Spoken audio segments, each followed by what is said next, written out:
Russia Today, which this week showcased its newest acquisition, a talk show hosted by Salmond, is the most accomplished English-language propaganda channel in the world. Other global news services BBC World, the German Deutsche Welle, the EU's Euronews, France 24, the US CNN, try to adhere to a fair, balanced and impartial approach. CCTV, China's global English channel, is pro-Chinese, but its bias is understated.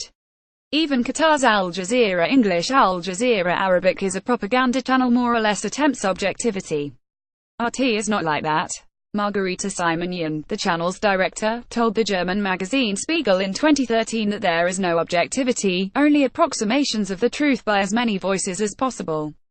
Further, she sees her channel as a weapon. She told the arts programmer Fisher that RT was a weapon in a propaganda war. There is not a single international foreign TV channel that is doing something other than promotion of the values of the country that it is broadcasting from. When Russia is at war, we are, of course, on Russia's side.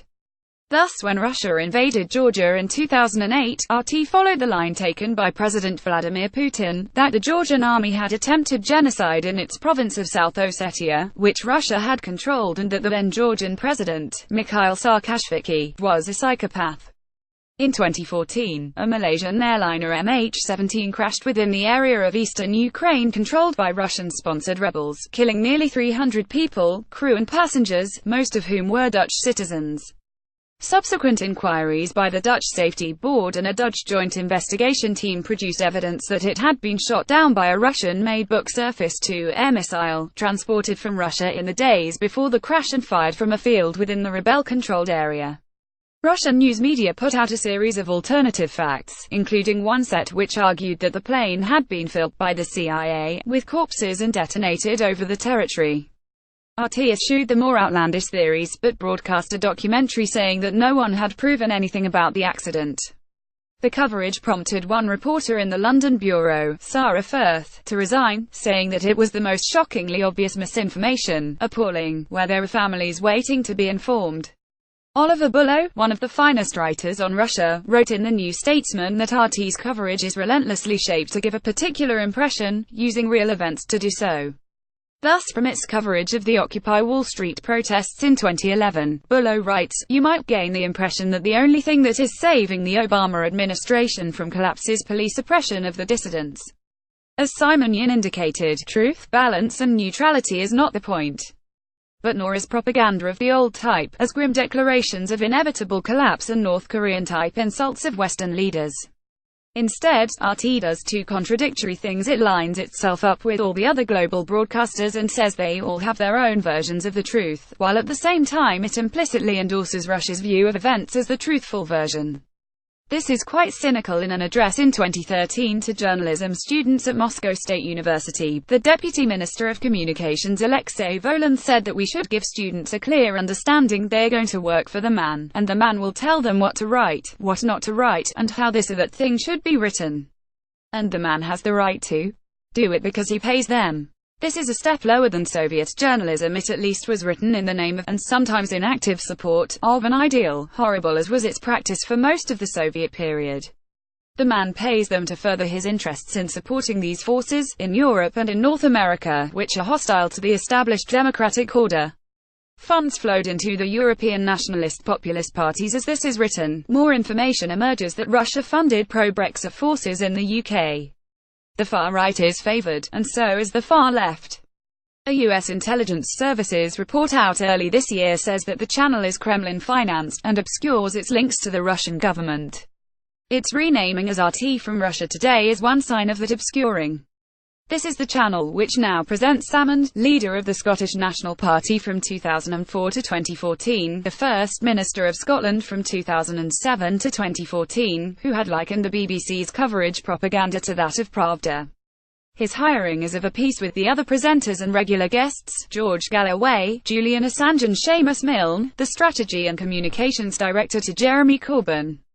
The aim is to provide a platform for views which seek to weaken Western governments and which, as with Galloway, Assange and Milne, are admiring of Russia. Salmond disdains the BBC. He regards it as institutionally biased, especially in its coverage of the 2014 referendum. He complained that Andrew Marr had, in an interview, cast doubt on the ease with which an independent Scotland would be accepted as a member by the European Union, and he attacked the coverage by the then political editor, Nick Robinson, as a disgrace. He joins RT as part of a strategy of compensation for his resignation from the party's leadership in 2014, and his loss to the Conservatives of his Westminster seat of Gordon, just north of Aberdeen, earlier this year. As his new post was celebrated at a lavish RT party in central London, he was manoeuvring to become the chairman of Johnston Press, publisher, among more than 200 other newspaper titles, mainly in England, of The Scotsman, Scotland's much diminished, Edinburgh-published daily Salmond, has said that he will make it more Press Scotland. His bid, in partnership with Chris Hansen, the Norwegian investor who now has the largest share in Johnston Press, will, if successful, push the Scotsman, 200 this year, into being a shill for the SNP.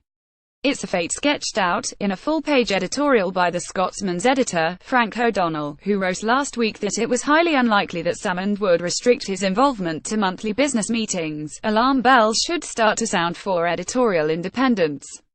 Scotland already has a pro-SNP daily, The National, founded in 2014 by NewsQuest. Its quality is low, as is its circulation below 10,000 in 2016. It has the merit, however, of being frank about its affiliation.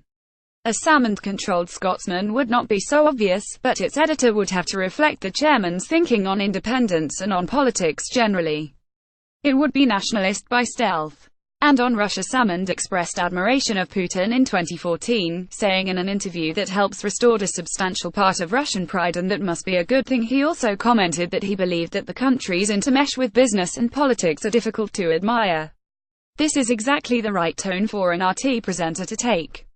It is the pose of one who has judiciously examined the event. The individual in question expresses dissent or reservations on some issues, but on the main issue, admiration. In Putin's case, the Russian president's restoration of national pride is, for Salmond, the main issue. He would see himself in the same light. His career on RT will be unlikely to end in a crisis of conscience over the channel's coverage of world events, not just because it will pay him a high fee and give him a platform, but because he, like Simon Yin, cannot see the difference between it and channels like the BBC. RT is there, in the end, to do the Russian state's bidding. Their journalists, as Deputy Minister Volin put it, must do what the man tells its journalists to do, and the man is, ultimately, Vladimir Putin. The BBC has biases, makes mistakes, can be bland. But its charter, its tradition, its training and its journalists' own pride in the work, together with the vigilance of both the viewers and the Parliament, enforce an effort to get it right. It fashions its output so that a reasonable person of whatever view could accept that the reporting, usually, is a sketch of the truth, done in good faith, all that impartial journalism can attain, and when attained, a large, indeed a necessary contribution to a democratic, civil state. In a debate in the New York Times, the blogger Glenn Greenwald, a passionate supporter of Edward Snowden's leaks from the U.S. National Security Agency, claimed that journalists all intrinsically perceive and process the world through subjective prisms, and thus objectivity was a chimera. Bill Keller, then the Times executive editor, replied that I believe that impartiality is a worthwhile aspiration in journalism, even if it is not perfectly achieved. I believe that in most cases it gets you closer to the truth, because it imposes a discipline of testing all assumptions, very much including your own. This is as good a short definition of impartial reporting as any. It is one that Salmond scorns. No questioning of assumptions for him, in this new, degrading phase of his life. This piece was first published in the Scottish Review. John Lloyd is FT contributing editor and senior research fellow, Reuters Institute, University of Oxford.